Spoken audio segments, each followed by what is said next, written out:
Hello and welcome dear students. Welcome you all in this channel. इससे पहले हमने class 10th का chapter number 14 probability, जिसे प्रायिकता भी कहते हैं, उसको हमने सॉल्व किया था, जिसमें आप देखेंगे काफ़ी इजी चैप्टर है और सिर्फ एक ही एक्सरसाइज इसकी अवेलेबल है 14.1। वही आपके एग्जाम में पूछा जाएगा। एनसीईआरटी बुक में सिर्फ उतना ही आपका सिलेबस है, जिसमें टोटल 25 क्वेश्चन है, जिन्हें हमने 2 पार्ट में कंप्लीट करके अपने चैनल पर, मेरे इस पर्टिकुलर चैनल पर आपको अपलोडेड मिल जाएगा। आज हम बात करेंगे और बहुत डिटेल में सॉल्व करेंगे एनसीईआरटी में जितने एग्जांपल्स गिवन है प्रोबेबिलिटी वाले, उन सबको सॉल्व करेंगे। तो टोटल आपको 13 एग्जांपल्स गिवन है इसी चैप्टर से रिलेटेड, उनको हम बहुत डिटेल में यहाँ पर क्या है समझने वाले हैं।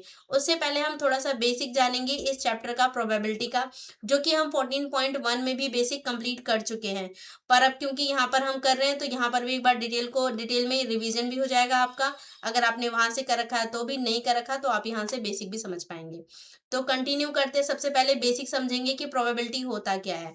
तो प्रोबेबिलिटी का नॉर्मल मतलब क्या होता है कि हम अगर किसी भी चीज के होने का जो अंदाजा लगाते हैं, जब आप उसे न्यूमेरिकल वैल्यू में प्रेजेंट करना शुरू कर देते हैं, तो उसे हम क्या बोलते हैं, प्रोबेबिलिटी। सेम यही डेफिनेशन आपको गिवन है।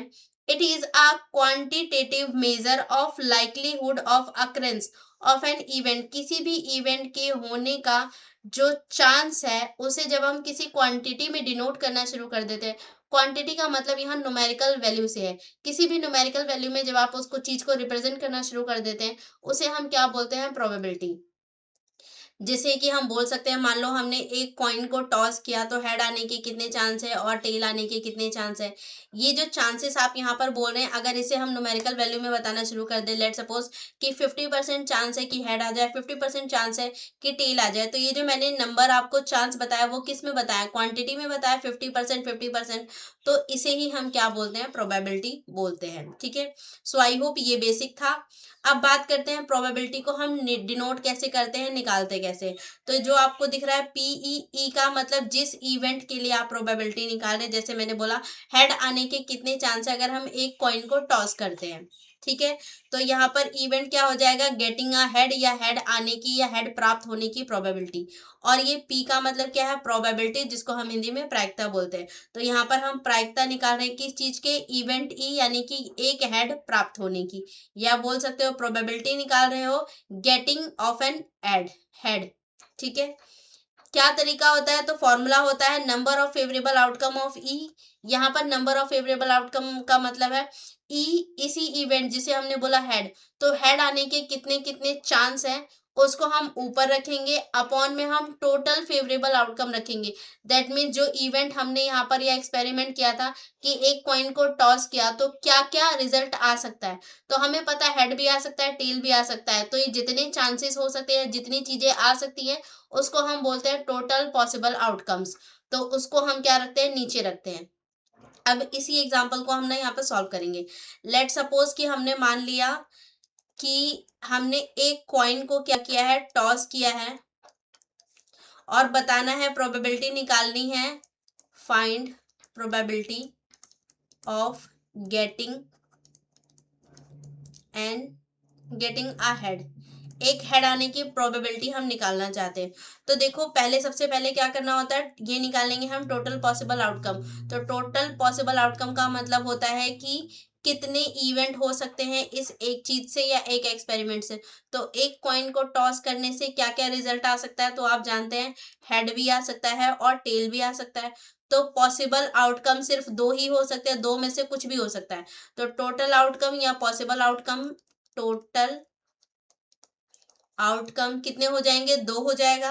अब आपको निकालना है नंबर ऑफ फेवरेबल आइटम, और पहले इससे पहले आपको इवेंट बताना होता है ई, जिसको हम कह रहे हैं। तो यहाँ पे इवेंट क्या है, गेटिंग एन हेड, एक हेड आने की प्रोबेबिलिटी। तो इसके फेवरेबल चांसेस देखोगे कि हेड कितनी बार आ सकता है, इन दो चांस में सिर्फ एक बार आ सकता है, क्योंकि एक ही हेड है। दैट मीन्स इसके फेवरेबल चांस एक है।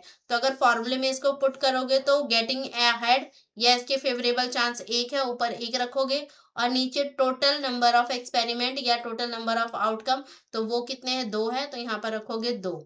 ठीक है, तो मैं बोल सकती हूँ probability of getting a head की प्रोबेबिलिटी कितनी आ रही है, 1/2। 2 आ रही है, ठीक है। सो आई होप कि ये क्वेश्चन आपको अच्छे से क्लैरिफाई हुआ होगा। सेम इसी तरीके का एग्जाम्पल आपको क्वेश्चन में गिवन है, इसी में सबसे पहले हम उस एग्जाम्पल को सॉल्व करेंगे। तो एग्जाम्पल नंबर फर्स्ट आपको गिवन है, find the probability of getting a head when a coin is tossed once, also find the probability of getting a tail. तो यहाँ पर आपसे सेम चीज पूछा गया है कि आपको बताना है एक हेड प्राप्त करने की क्या प्रोबेबिलिटी है अगर मैं एक कॉइन को एक बार क्या करता हूँ, टॉस करते हैं तो। इसके अलावा और भी एक और चीज पूछी गई है, ऑल्सो फाइंड, इसके अलावा आपको फाइंड करना है getting a tail, tail tail आने की भी आपको प्रोबेबिलिटी यहाँ पर निकालनी है। तो सबसे पहले क्वेश्चन को अटेम्प्ट कैसे करते हैं वो हम यहाँ पर देखेंगे। सबसे पहले आपको क्या करना है, पहले तो हम लिखेंगे आंसर, फिर यहाँ पर निकालेंगे टोटल आउटकम।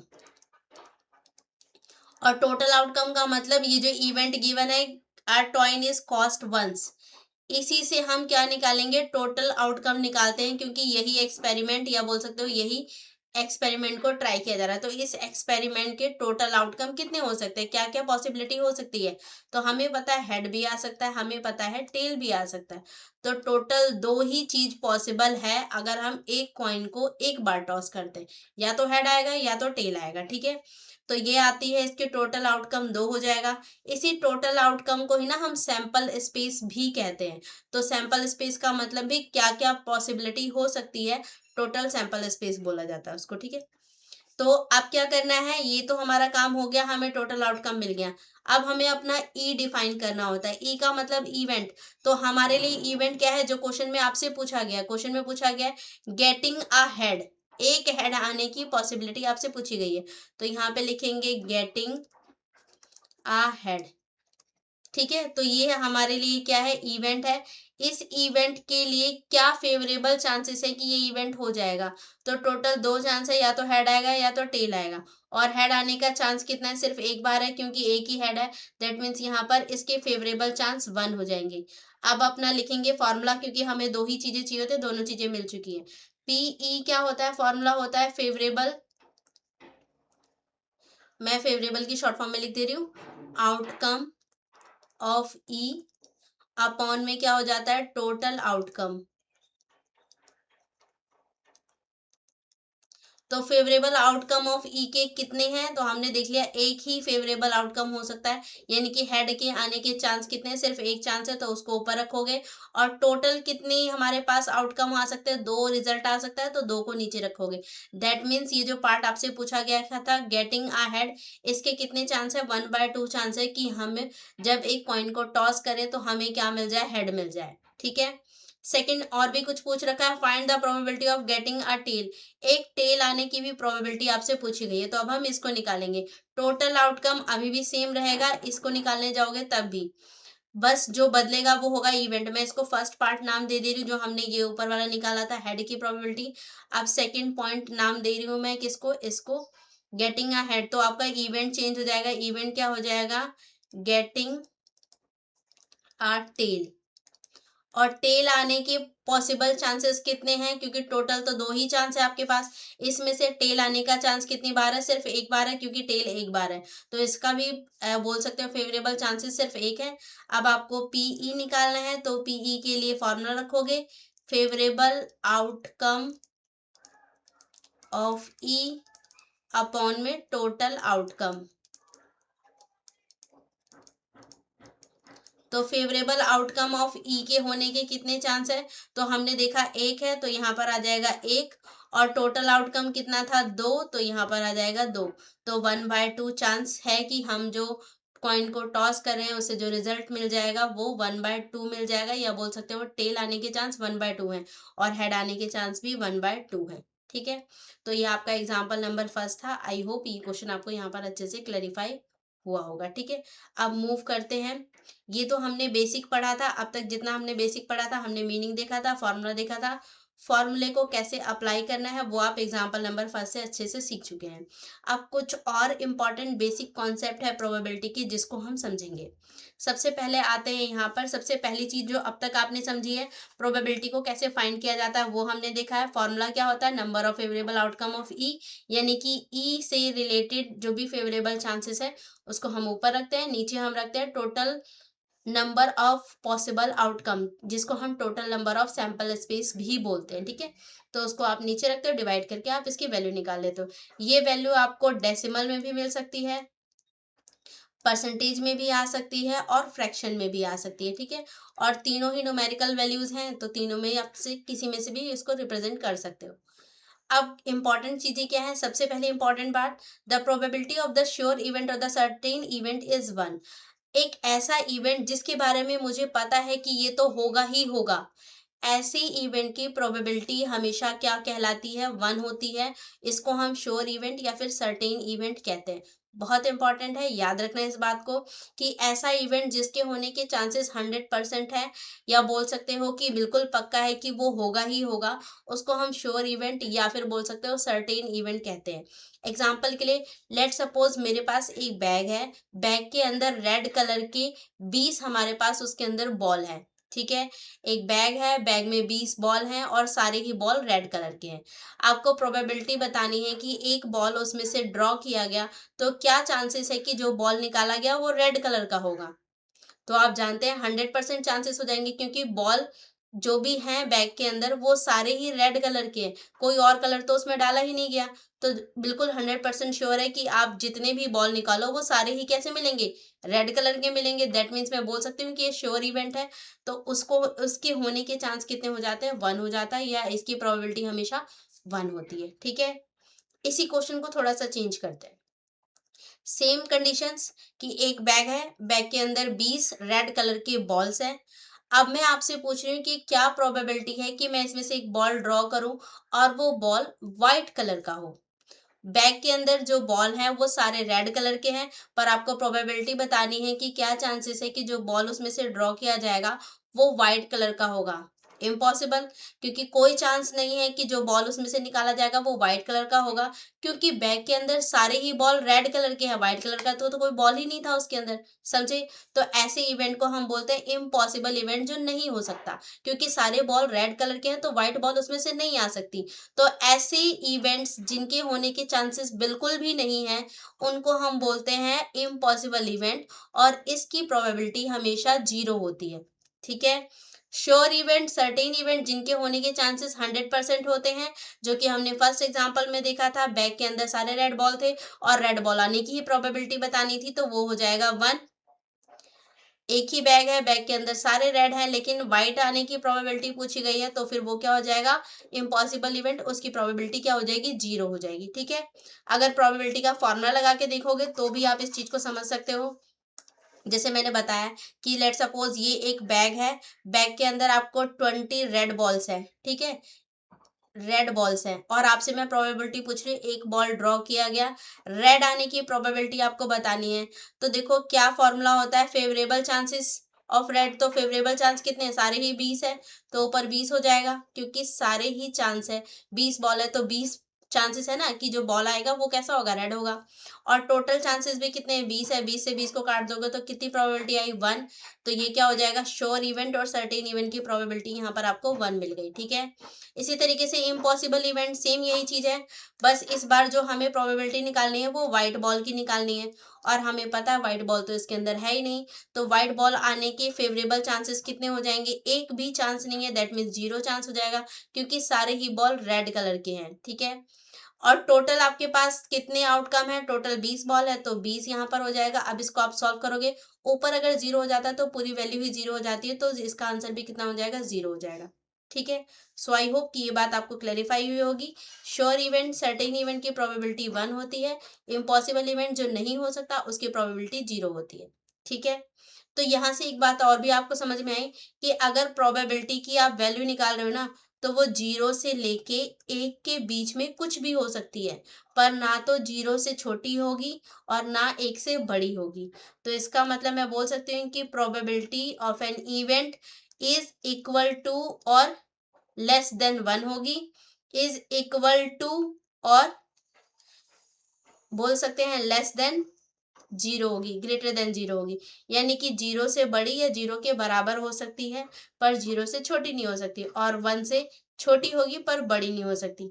तो यहाँ से इस बात को, सेम यही चीज आपको यहाँ पर लिख के दी है कि जो प्रोबेबिलिटी की वैल्यू होती है वो 0 से 1 के बीच में होती है, ना तो कभी प्रोबेबिलिटी की वैल्यू नेगेटिव हो सकती है, ना तो कभी 1 से बड़ी हो सकती है। ठीक है, आई होप ये बातें आपको यहाँ पर समझ में आई होगी। तो यहाँ से हमने 4 बातें समझी। पहला हमने फॉर्मूला समझा, श्योर इवेंट, सर्टेन इवेंट क्या होते हैं, उनकी प्रोबेबिलिटी 1 होती है।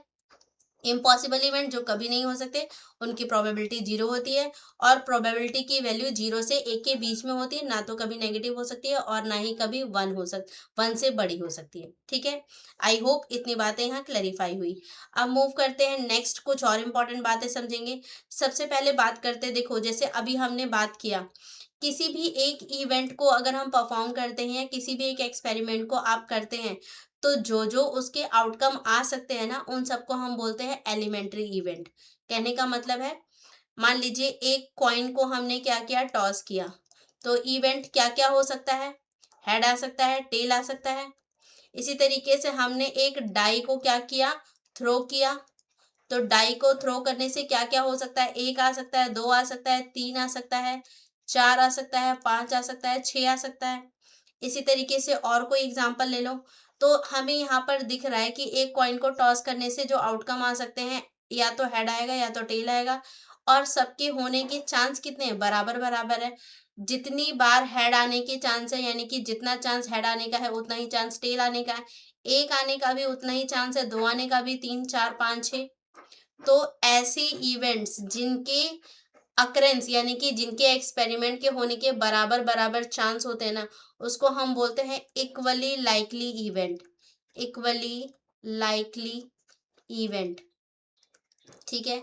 एक और वर्ड आता है, that is a random event, किसको बोलते हैं, या रैंडम एक्सपेरिमेंट किसको बोलते हैं। तो देखो, जब रैंडम इवेंट की बात करते हैं ना, तो हमें ये पता होता है कि पॉसिबल आउटकम क्या क्या हो सकते हैं, लेकिन हम परफेक्टली एग्जैक्टली नहीं बता पाते कि क्या आएगा। मतलब एक डाई को टॉस किया, तो मुझे पता है डाई को टॉस करने के बाद ना 1 से लेके 6 तक कोई भी वैल्यू आ सकती है, ये पॉसिबल आउटकम है। मुझे पॉसिबल आउटकम के बारे में पता है कि कुछ भी आ सकता है 1 से लेके 6 तक के बीच में, बट एग्जैक्टली एक ही आएगा इस बात की मेरे पास श्योरिटी नहीं है, 2 आ जाएगा इस बात के लिए भी हम श्योर नहीं होते। तो उसको हम बोलते हैं रैंडम इवेंट, जहां पर चीजों के यानी कि हम इवेंट्स के होने की प्रोबेबिलिटी बता सकते हैं कि ये इवेंट आएंगे, पर एग्जैक्टली क्या हो जाएगा ये हमें नहीं पता। ठीक है, यानी कि आउटकम के क्या क्या पॉसिबिलिटी है वो हमारे पास है, हमें पता है कि क्या क्या आ सकता है, पर एग्जैक्टली क्या आएगा उसके बारे में नहीं पता होता,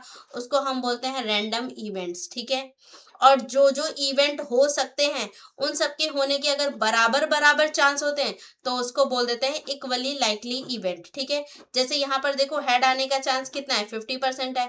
इसी तरीके से टेल आने का चांस भी कितना है, 50% है। ठीक है, या बोल सकते हो इसको, अभी हमने इस एग्जांपल में आपने देखा, जो फर्स्ट वाला एग्जांपल आपने सॉल्व किया, यहाँ पर हमने देखा कि हेड आने का चांस कितना था, 1/2 था, टेल आने का चांस भी कितना है, 1/2 है। इसकी अगर पॉइंट में वैल्यू निकालोगे तो 0.5 आएगा, इसको अगर परसेंटेज में निकालोगे तो 50% आ जाएगा, इसको भी 0.5 और 50% आएगा। तो दैट मीन्स कि हेड आने के चांसेस भी 1/2 है और टेल आने के चांसेस भी 1/2 है। सेम यही बात मैं आपको यहाँ कह रही हूँ कि हेड आने के चांस भी बराबर हैं, उतने ही हैं जितने टेल आने के चांस है। तो ऐसे इवेंट जहां पर हम बोल रहे हैं कि अलग अलग इवेंट के होने के बराबर बराबर चांस होते हैं, उसको हम बोलते हैं इक्वली लाइकली इवेंट्स। ठीक है, तो यहाँ पर भी 1 2 3 4 5 6, एक के आने की जो चांसेस है वो कितना है, 1/6 है, क्योंकि एक ही बार है तो फेवरेबल केस एक ही बनेगा, और टोटल कितने चांस हो सकते हैं, 6, तो टोटल आउटकम 6 है तो 1/6। इसी तरीके से 2 की प्रोबेबिलिटी निकालोगे तो ये भी 1/6 आएगा, 3 की प्रोबेबिलिटी निकालोगे ना तो भी ये 1/6 आएगा, 4 की प्रोबेबिलिटी निकालोगे तो भी ये 1/6 आएगा, 5 के भी आने के चांस इतने ही हैं और 6 के भी आने के चांस इतने ही हैं। तो यहाँ देखो, इनमें से एक भी इवेंट होने के चांस बराबर बराबर है ना, एक आने का भी उतना ही चांस है जितना 2 आने का है, 2 आने का भी उतना ही चांस है जितना 3 या 4 या 5 या 6 आने का है। तो ऐसे इवेंट जहां बराबर बराबर चांस होते हैं उसी को हम बोलते हैं इक्वली लाइकली इवेंट्स। ठीक है, और ये जो इवेंट्स थे इन सबको हम क्या बोलते हैं, एलिमेंट्री इवेंट्स। कि ये क्या हो सकते हैं, एक इवेंट के या एक एक्सपेरिमेंट के जितने भी चांस हो सकते हैं, इन चांसेस को हम क्या बोलते हैं, एलिमेंट्री इवेंट्स। ठीक है, तो याद रखना एलिमेंट्री इवेंट्स बोलते हैं इसको। एक सेकेंड, ठीक है। तो आई होप तीनों बातें समझ में आई होंगी।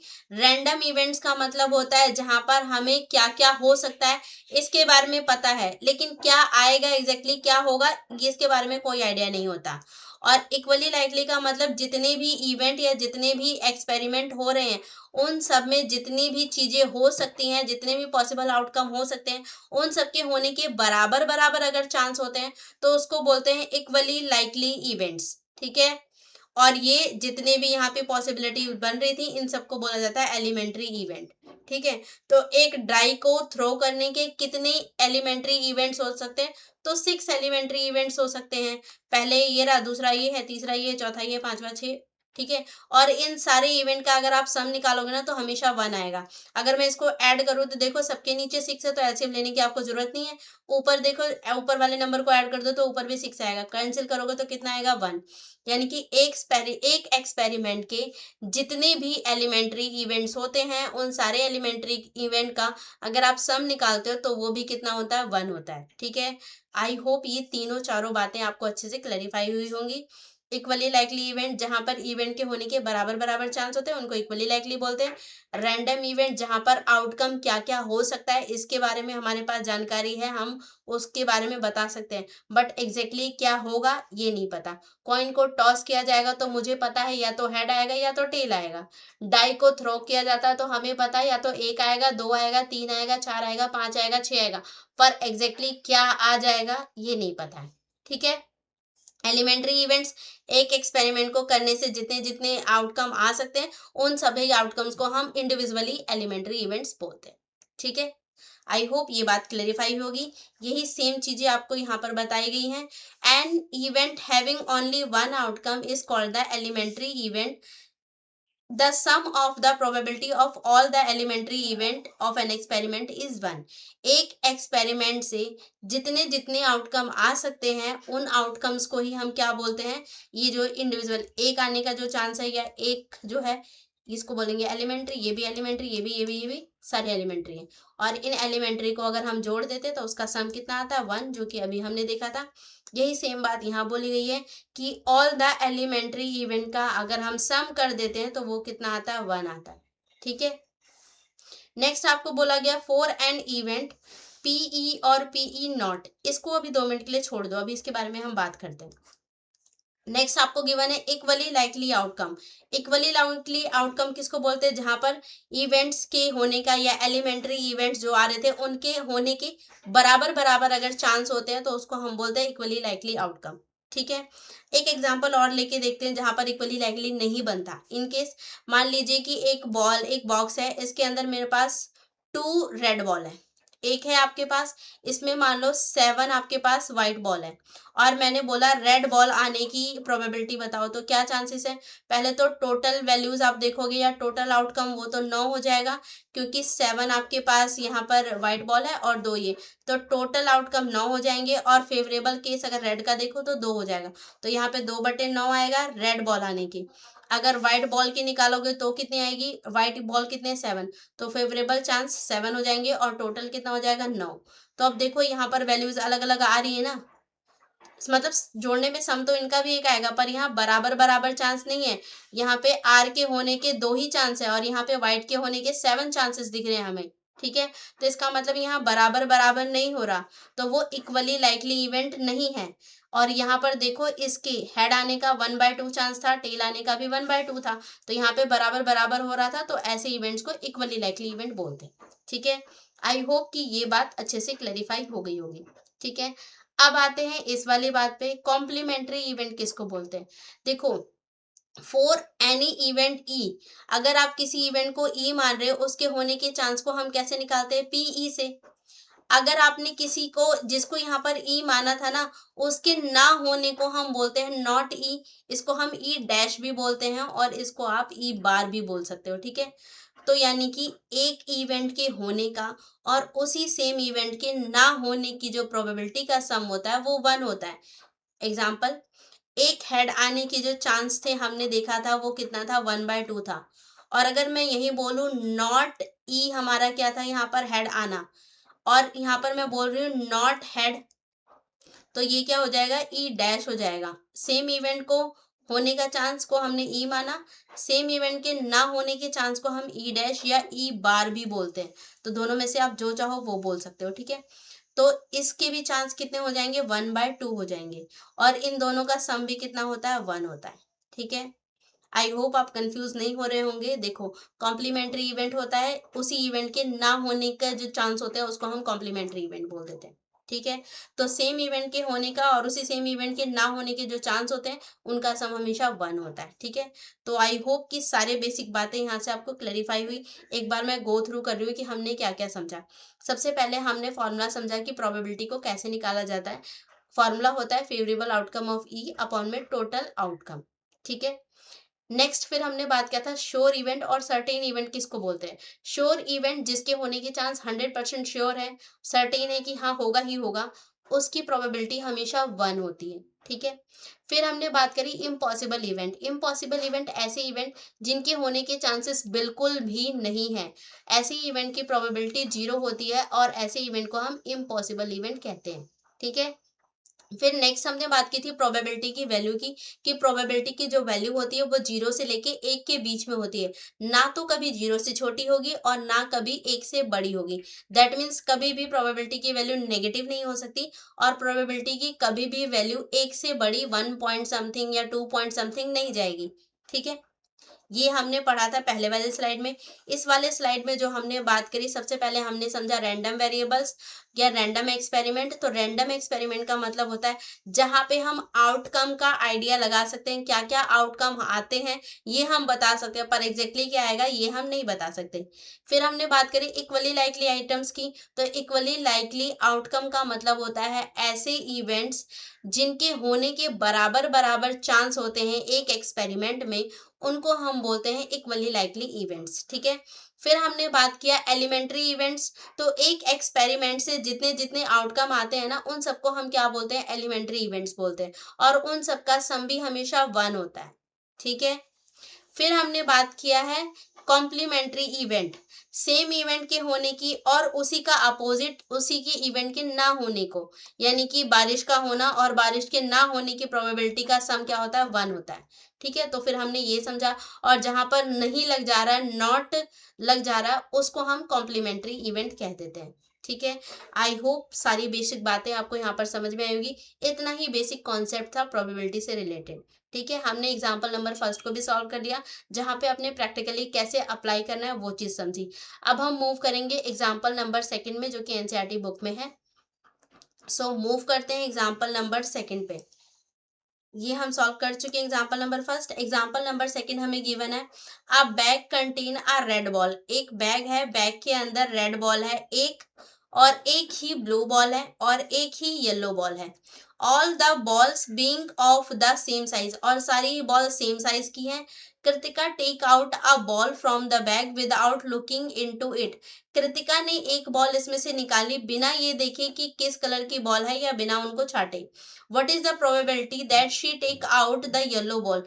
क्या प्रोबेबिलिटी है कि जो उसने जो बॉल निकाली वो येलो कलर की होगी, पहला केस है।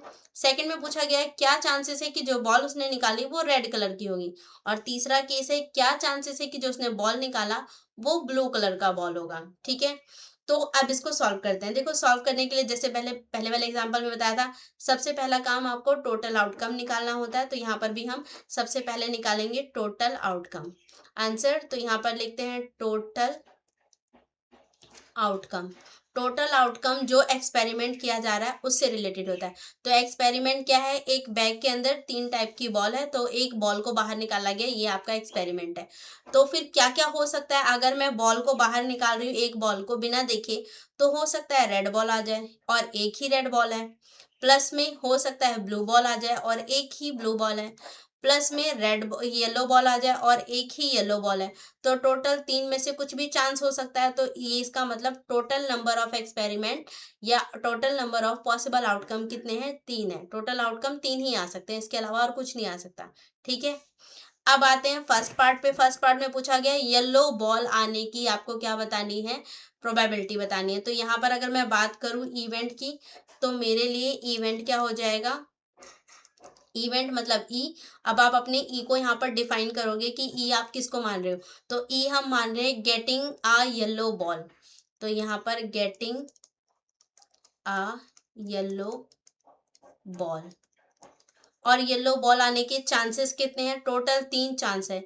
इसमें से येलो बॉल सिर्फ एक ही बार आ सकती है क्योंकि एक ही येलो बॉल है। तो यानी कि येलो बॉल आने के चांस एक ही है यहाँ पर, ठीक है, एक ही फेवरेबल चांस है इसका। अब अगर निकालोगे पीई, अब हम निकालेंगे प्रोबेबिलिटी। दो चीजें चाहिए होती है, फेवरेबल आउटकम वो हमने निकाल लिया, ये रहा, टोटल आउटकम वो ये रहा। अब बस पुट कर दो फॉर्मूले में। तो फॉर्मूला क्या होता है? Favourable outcome of E upon में होता है टोटल आउटकम। तो फेवरेबल आउटकम हमारे पास कितने हैं? फेवरेबल आउटकम हमारे पास एक है, तो ऊपर एक लिखोगे, टोटल आउटकम आपके पास 3 है। तो इसका मतलब probability of getting a yellow ball is 1/3, कि येलो बॉल आने की जो प्रोबेबिलिटी है वो 1/3 है। ठीक है, ये क्वेश्चन का फर्स्ट पार्ट था, ये सॉल्व हो चुका है। अब बात करते हैं सेकंड पार्ट की। तो रेड बॉल आने की प्रोबेबिलिटी पूछी जा रही है। इस केस में भी आप देखोगे टोटल आउटकम सेम रहेगा, red ball, white ball, red ball, blue ball और येलो बॉल कुछ भी आ सकता है। तो यहाँ पर टोटल आउटकम अभी भी 3 ही रहेगा। ठीक है, तो मैं सीधा सेकंड वाला पार्ट लिख रही हूँ, क्योंकि टोटल आउटकम मेरे को पता है कि वो सेम रहेगा। तो अब हम सीधा ई अपने इवेंट को लेट करते हैं। तो इवेंट इस बार क्या हो जाएगा? गेटिंग आ रेड बॉल, येलो बॉल नहीं है इस बार। तो गेटिंग आ रेड बॉल, और रेड बॉल आने के फेवरेबल चांस देखते हैं। तो रेड बॉल तीनों में से कितनी बार आ सकते हैं? सिर्फ एक ही बार आ सकता है क्योंकि एक ही रेड बॉल है। तो इसके भी फेवरेबल चांस सिर्फ 1 है। अब निकालेंगे PE, that means probability of getting a red ball.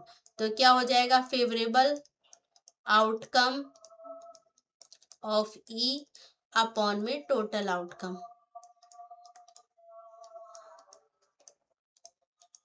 तो फेवरेबल आउटकम ऑफ ई कितना है? एक है, तो एक हो जाएगा। टोटल आउटकम कितने हैं? 3, तो यहाँ पर 3 हो जाएगा।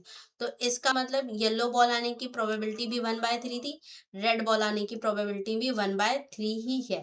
ठीक है, फिर आपसे पूछा गया ब्लू बॉल की।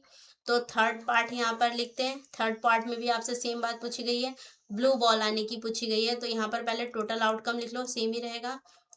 टोटल आउटकम अब भी कुछ भी आ सकता है, रेड बॉल आ सकता है, ब्लू बॉल आ सकता है, येलो बॉल आ सकता है, और तीनों बॉल एक ही एक है। इसका मतलब टोटल 3 आउटकम है आपके पास। ठीक है, इवेंट लेट करेंगे। इस बार हमारा इवेंट फिर से चेंज हो गया, इवेंट है हमारा ब्लू बॉल। ठीक है, तो यहाँ लिखोगे गेटिंग अ ब्लू बॉल। तो ब्लू बॉल आने के फेवरेबल चांस कितने हैं? सिर्फ एक ही है क्योंकि एक ही बार ब्लू बॉल है, तो एक चांस है। पी ई निकालोगे, फॉर्मूला आपके पास होता है favourable outcome of E upon में टोटल आउटकम। ठीक है, तो यहाँ पर अगर हम देखें तो 1/3 ये भी हो जाएगा। दैट मीन्स रेड बॉल आने के भी 1/3 चांस है, येलो बॉल आने के भी 1/3 चांस है, और ब्लू बॉल आने के भी 1/3 चांस है। ठीक है, सो ये था example number second. I hope आपको अच्छे से क्लैरिफाई होगा किस तरीके से अटेम्प्ट करना है, वो भी आपको यहाँ पर अच्छे से समझ में आया होगा। ठीक है, मूव करते हैं नेक्स्ट एग्जाम्पल पे। Example number third. Example number third आपको गिवन है, suppose we throw a dice. हम एक डाइस को क्या करते हैं? थ्रो करते हैं। What is the probability of getting a number greater than 4? क्या प्रोबेबिलिटी है कि डाइस को थ्रो करने से जो नंबर डाइस पे आएगा वो 4 से बड़ा होगा? पहला केस। सेकंड में पूछा गया, what is the probability of getting a number less than और इक्वल टू 4? अब बोल रहा है सेकंड केस में कि क्या चांस है कि जो थ्रो किया हमने डाइस, उस पर जो नंबर आ रहा है वो 4 आए या 4 से छोटा नंबर आए। ठीक है, तो सबसे पहले क्या करना होता है, हम यहाँ पर टोटल आउटकम देखते हैं। तो यहाँ पर भी देखोगे टोटल आउटकम कितना आ रहा है। तो total number of possible outcome भी बोल सकते हो इसको। कितने हो जाएंगे? अगर हम एक डाई को थ्रो करते हैं तो 6 चांसेस है। हो सकता है 1 आ जाए, हो सकता है 2 आ जाए, हो सकता है 3 आ जाए, 4 भी आ सकता है, 5 भी आ सकता है, और 6 भी आ सकता है। तो टोटल पॉसिबल आउटकम 6 है हमारे पास। 6 में से कुछ भी एक वैल्यू हो सकती है। ठीक है, फर्स्ट पार्ट आपको बताया गया है इसका what is the probability of getting a number greater than 4। एक नंबर आए और वो नंबर क्या हो, 4 से बड़ा हो, इसके क्या क्या चांसेस है। तो देखो 4 से बड़े सिर्फ दो ही नंबर है, 5 और 6। पहले इवेंट लेट कर लो। इवेंट हमारे लिए क्या है, getting a number greater than 4। Number जो आ रहा है वो 4 से बड़ा हो, इसके क्या चांसेस है। तो हमने देख लिया सिर्फ दो ही चांस है, या तो 5 आ सकता है या तो 6 आ सकता है। तो दो ही केस यहाँ पर पॉसिबल है, ठीक है।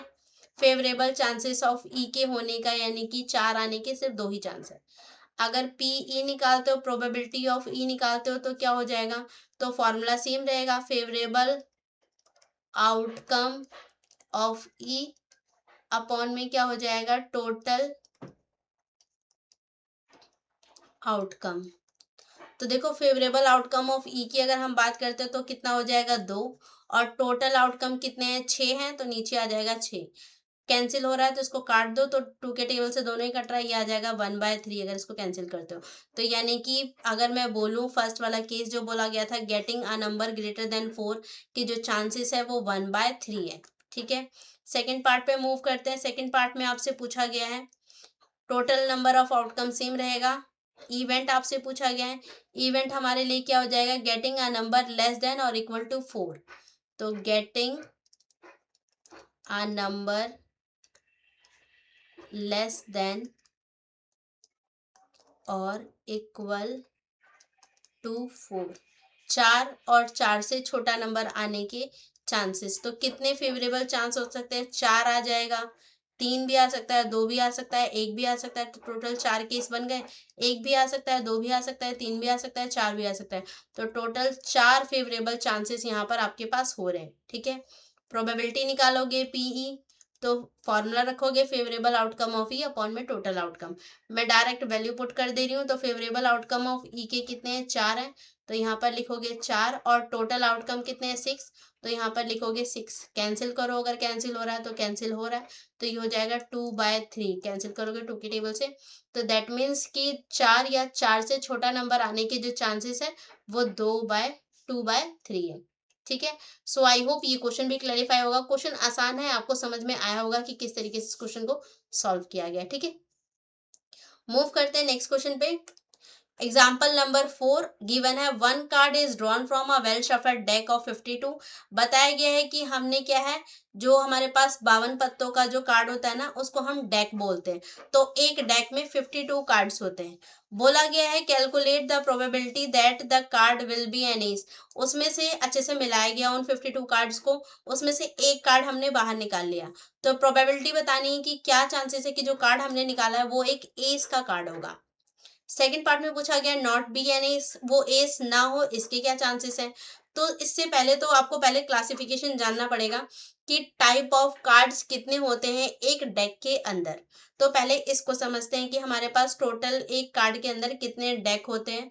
तो यहाँ पर अगर बात करें total number of cards in are deck, तो टोटल ये 52 कार्ड्स होते हैं। अगर इसका क्लासिफिकेशन करोगे तो इसको हाफ करो, तो क्लासिफिकेशन में देखोगे आप 52 टोटल कार्ड्स है, इसको अगर मैं बांट दूं तो 26 और 26। इसमें से पहला जो 26 है ये होते हैं रेड, और अगले 26 जो होते हैं वो होते हैं ब्लैक कार्ड, ठीक है। यानी कि 52 को हाफ हाफ में डिवाइड करोगे, 26 रेड होते हैं और उसमें से 26 कैसे होते हैं, ब्लैक होते हैं। अब इसको और हाफ हाफ करो, तो 26 का हाफ करोगे तो कितना होता है, 13 और 13, 13 और 13। रेड में 13 कार्ड्स आपको हार्ट के मिलेंगे और 13 कार्ड आपको डायमंड के मिलेंगे, ठीक है, जिसमें शेप इस तरीके का बना होता है डायमंड के केस में, और हार्ट के केस में तो इस तरीके का आपको शेप मिल जाएगा, ठीक है। अगर बात करते हैं ब्लैक कार्ड में, तो इसको भी 13 में डिवाइड करो, तो 13 कार्ड आपको इसमें क्लब के मिलेंगे और 13 कार्ड इसमें आपको स्पेड के मिलेंगे, ठीक है। और ये दोनों ही कार्ड कैसे होंगे, ब्लैक होंगे।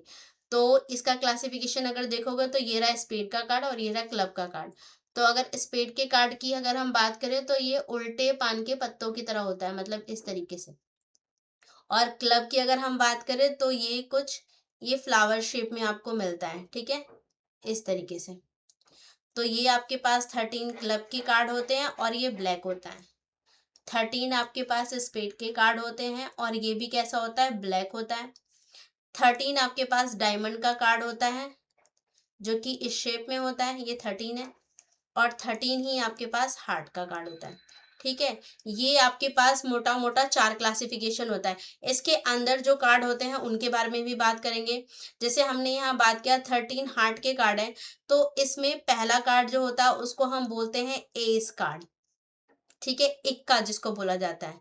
फिर अगला इसी में आप देखोगे, इसी में किंग का कार्ड होता है। फिर इसी में जैक कार्ड होता है, जोकर जिसको बोल दिया जाता है कई बार।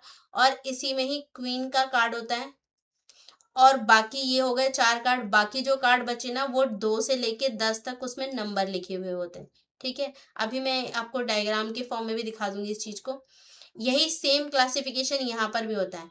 डायमंड में भी एक एस का कार्ड मिलेगा, एक किंग का कार्ड मिलेगा, एक क्वीन का कार्ड मिलेगा, एक आपको जैक का कार्ड मिलेगा और 2 से लेके 10 तक काउंटिंग के कार्ड मिलेंगे। इसी तरीके से यहाँ क्लब में भी एक एस का कार्ड मिलेगा, एक किंग का, एक क्वीन का, एक जैक का और 2 से लेके 10 तक काउंटिंग।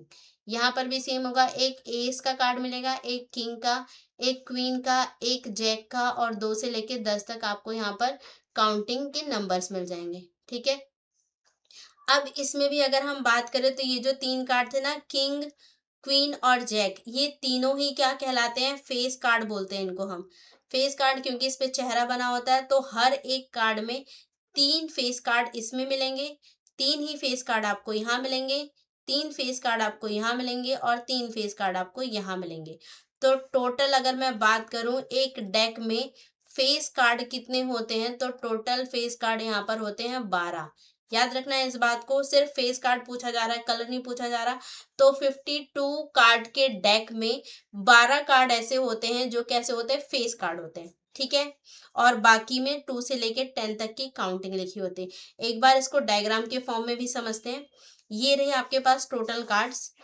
क्लब की कार्ड होते हैं जो ब्लैक होता है, स्पीड का कार्ड भी ब्लैक होता है, डायमंड और हार्ट का कार्ड कैसा होता है, ये रेड होता है।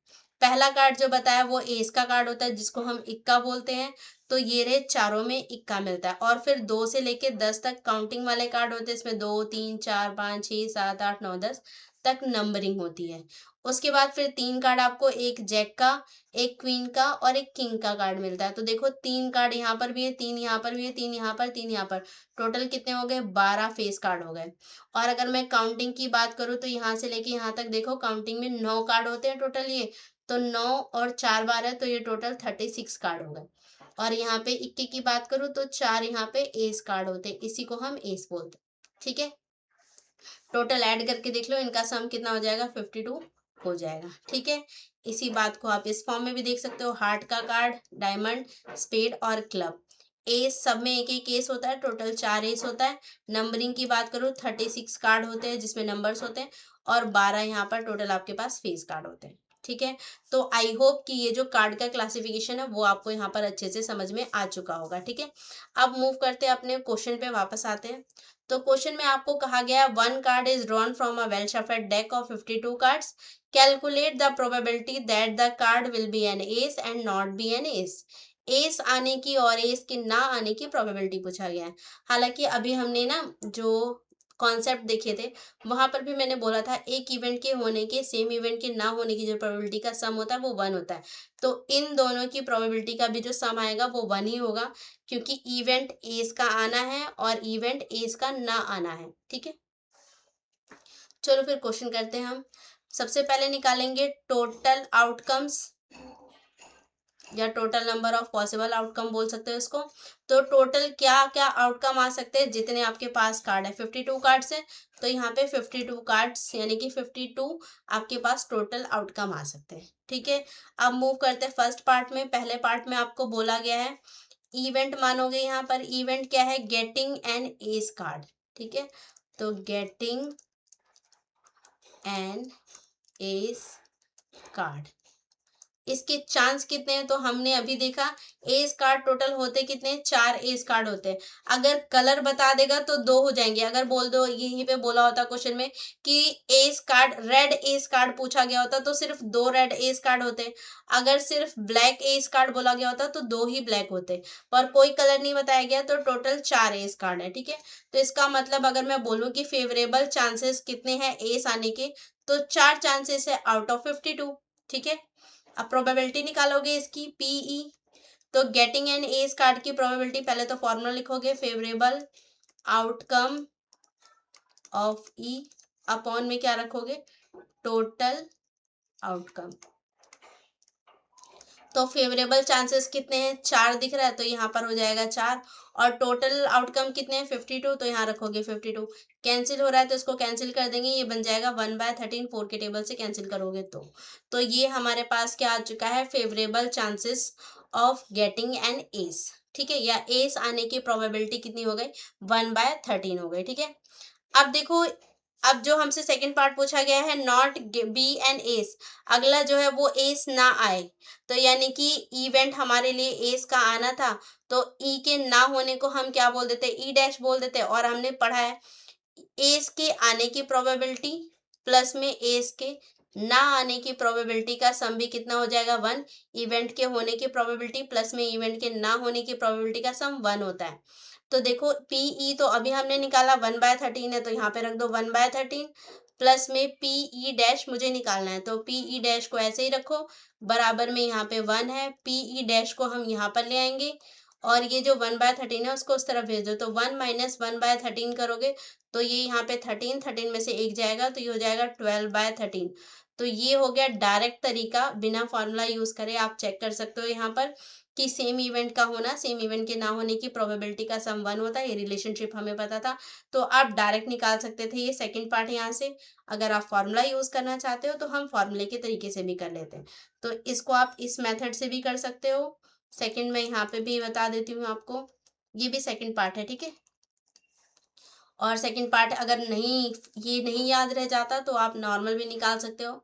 तो इवेंट यहाँ पर क्या मानोगे, इवेंट आपका हो जाएगा getting, not getting an S.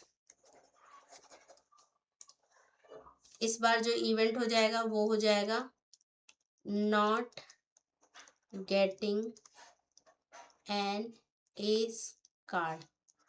ठीक है, तो एस कार्ड ना आने के चांसेस कितने हैं, एस आएगा सिर्फ 4 ही कार्ड होते हैं, तो 4 इसमें से माइनस कर दो, दैट मीन्स 52 माइनस में 4, तो कितना हो गया, 42 चांसेस हैं कि जो कार्ड आए वो एस ना हो। प्रोबेबिलिटी निकालोगे तो क्या हो जाएगा, पीई इज इक्वल्स टू, यहाँ पर टोटल 48 है और नीचे आ जाएगा 52, कैंसिल करोगे तो 4 के टेबल से इसको काटोगे तो यहाँ आ जाएगा 12/13। ठीक है, तो ये देखो आंसर यहाँ पर आपको दोनों ही केसेस में सेम आएगा, चाहे आप इस तरीके से निकालो चाहे आप इस तरीके से। ठीक है, और जहाँ पे नॉट लगा होता है उसी को हम क्या बोलते हैं, कॉम्प्लीमेंट्री। तो ये जो है ये कॉम्प्लीमेंट्री इवेंट भी है। ठीक है, कॉम्प्लीमेंट्री इवेंट। ठीक है, सो आई होप ये क्वेश्चन भी आपको अच्छे से क्लैरिफाई होगा। एग्जाम्पल नंबर 4 मेन यहाँ पर जो आपको याद रखना था वो इनका क्लासिफिकेशन याद रखना था, क्योंकि कार्ड पे अलग अलग टाइप के कार्ड्स के फॉर्म में अलग अलग क्वेश्चन पूछ लिए जाते हैं। ठीक है, सो मूव करते हैं नेक्स्ट। सो एग्जाम्पल नंबर 5 हमें गिवन है, two player Sangeeta and Reshma play a tennis match, it is known that the probability of Sangeeta winning at the match is 0.62, what is the probability of Reshma winning the match. तो कहा गया है दो player है संगीता और रेशमा, दोनों ही टेनिस मैच खेल रही हैं, तो बताना इट इज नोन, संगीता के जीतने का जो चांस है वो हमें गिवन है 0.62। What is the probability of Reshma, तो रेशमा के जीतने का क्या चांस है। देखो दो लोग खेल रहे हैं तो दोनों में से कोई भी एक जीत सकता है, तो अगर मैं यहाँ बोलूँ एलिमेंट्री इवेंट बन रहे हैं, रेशमा का जीतना प्लस में संगीता का जीतना इज इक्वल्स टू क्या हो जाएगा, 1 हो जाएगा, दोनों का सम कितना होगा, 1 ही होगा। एलिमेंट्री इवेंट्स बन रहे हैं यहाँ पर, बट इक्वली लाइकली नहीं है ये। ठीक है, तो यहाँ पर अगर मैं बोलूँ एस क्या है, विनिंग ऑफ, यहाँ पर बोल सकते हैं विनिंग ऑफ संगीता, और आर इवेंट मैं यहाँ पर मान रही हूँ विनिंग ऑफ रेशमा। तो हमें पता है PS प्लस में PR, प्रोबेबिलिटी कितनी आएगी, 1 ही आएगी दोनों का सम मिला के। और संगीता जो है इसकी प्रोबेबिलिटी आपको गिवन है, निकालना नहीं है, तो ये हमें गिवन है 0.62 प्लस में PR ऐसे ही रहेगा, इक्वल्स टू 1 है। PR को इस तरफ रहने दो और हम दूसरी तरफ क्या कर दे रहे हैं, 0.62 को दूसरी तरफ लेके जाते हैं, तो PR इस तरफ रहेगा और 1 माइनस 0.62, तो 1 माइनस 0.62 करते हैं तो वैल्यू आपके पास कितनी आएगी, 0.38। दैट मीन्स मैं बोल सकती हूँ कि रेशमा के जीतने की प्रोबेबिलिटी क्या है, 0.38 है। तो यहाँ पर आंसर क्या हो जाएगा, 0.38। ठीक है, तो यहाँ पर आप देख पा रहे हो कॉम्प्लीमेंट्री एंगल भी बन, कॉम्प्लीमेंट्री इवेंट्स भी हैं, एलिमेंट्री के फॉर्म में देखोगे तो उस तरीके से भी हो जाएगा। ठीक है, सो आई होप कि ये क्वेश्चन भी क्लैरिफाई होगा। बहुत आसान क्वेश्चन है, जब हमें पता होता है एक इवेंट से क्या क्या आउटकम आ सकते हैं, उन सभी आउटकम का सम 1 होता है। सेम कॉन्सेप्ट को यहाँ पर यूज किया गया है। ठीक है, सो नेक्स्ट क्वेश्चन पे मूव करेंगे। एग्जाम्पल नंबर 6 गिवन है आपको, Savita and Hamid are friends, दोनों ही दोस्त हैं। What is the probability that both will have different birthdays, तो क्या चांसेस है कि दोनों का बर्थडे अलग अलग दिन पड़े। सेम बर्थडे, सेम ही इनका बर्थडे हो, इसके क्या चांसेस है। लीप ईयर आपको इग्नोर करके करना है, नॉर्मल सेंस में करना है। तो देखो पहले तो हम निकालते हैं टोटल आउटकम कितने हो सकते हैं, टोटल आउटकम। तो देखो टोटल आउटकम कितने होते हैं, साल में टोटल 365 डेज होते हैं, तो यहाँ पर डिफरेंट डिफरेंट बर्थडे दिया है। तो देखो अगर इनका बर्थडे सेम होगा तो इसका मतलब एक ही दिन पे तो पड़ जाएगा ना, तो टोटल आउटकम तो 365 डेज ही रहेंगे, क्योंकि पूरे साल में 365 दिन होते हैं। अब हम मानते हैं अपने इवेंट को, इवेंट हमारे लिए क्या हो जाएगा, Savita and Hamid have different birthdays, तो यहाँ पे Savita and Hamid, Hamida have different birthday.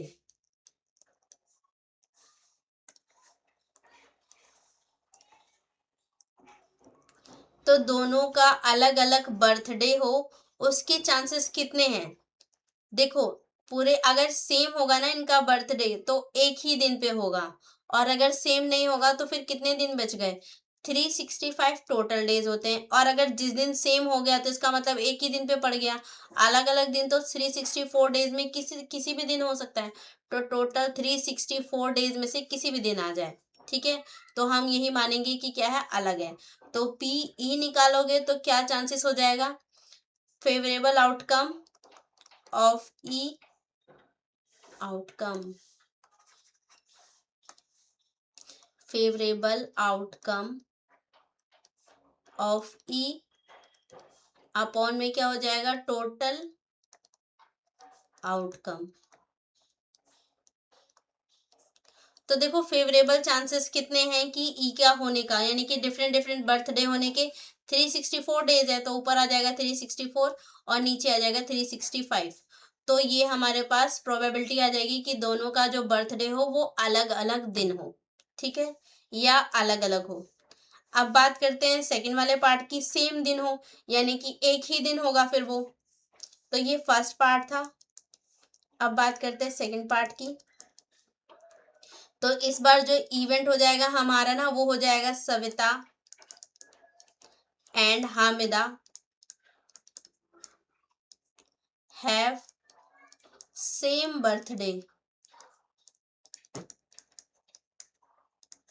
तो सेम होने के कितने चांसेस, सिर्फ एक, कोई एक ही दिन होगा जिस दिन मान रहे हैं कि दोनों का ही बर्थडे हो जाएगा, तो एक चांस है सिर्फ इसके। ठीक है, क्योंकि टोटल 64 डेज तो अलग अलग के लिए हो गया, तो एक ही दिन बच रहा है जिसपे दोनों ही दिन हो सकता है, मतलब दोनों का बर्थडे एक ही दिन पे हो सकता है। तो प्रोबेबिलिटी निकालेंगे इसकी, तो फॉर्मूला सेम रहेगा, favourable outcome of E upon में टोटल आउटकम। तो फेवरेबल चांसेस अभी हमने देखा कितने हैं, एक ही है, और टोटल कितने दिन होते हैं, 365। तो 1/365 डेज ये हो जाएगा सेम बर्थडे होने के चांस, और अलग अलग होने का चांस ये हो जाएगा। ठीक है, सो आई होप ये एग्जाम्पल भी आपको अच्छे से समझ में आया होगा। यहाँ पे हमें लीप ईयर इग्नोर करना था, अगर लीप ईयर लेना होता तो आप इसी में क्या करते, एक दिन को और एक्स्ट्रा लेके चलते। ठीक है, सो मूव करेंगे नेक्स्ट। नेक्स्ट क्वेश्चन में गिवन है example number 7, there are 40 students in a class 10th of a school to whom 25 are girls and 15 are boys. Okay, तो बोला गया एक क्लास के अंदर टोटल 40 स्टूडेंट्स हैं, जिसमें 25 गर्ल्स हैं और 15 बॉयज हैं। The class teacher has to select one student as a class representative. तो एक स्टूडेंट क्लास टीचर को चुनना है क्लास रिप्रेजेंटेटिव बनाने के लिए, जिसको हम CR बोलते हैं। She writes the name of each student on a separate card and the cards are identical. Then she put card in the bag and stare them thoroughly. तो उन्होंने क्या किया, अलग हर एक चिट, एक अलग अलग मतलब चिट बनाई, उसमें बच्चों के नाम लिख दिए और उन्हें एक मतलब सारे ही जो कार्ड थे वो आइडेंटिकल थे, मतलब पहचाना नहीं जा सकता था। पुट, और फिर उनको क्या कर दिया गया, एक बैग में रख के अच्छे से मिक्स कर दिया गया।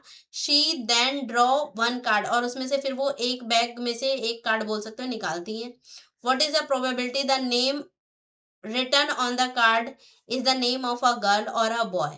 तो पहला केस है कि जो नाम आ रहा है वो किसी लड़की का नाम है, उसके क्या चांस है, और जो नाम आ रहा है वो एक लड़के का नाम है, इसके क्या चांसेस है। ठीक है, तो देखो सबसे पहले तो हम निकालेंगे टोटल आउटकम।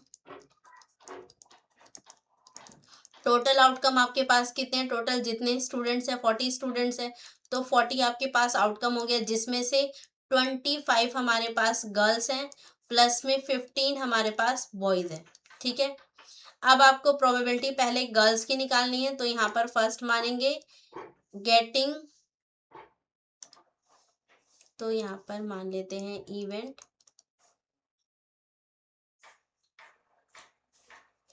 गेटिंग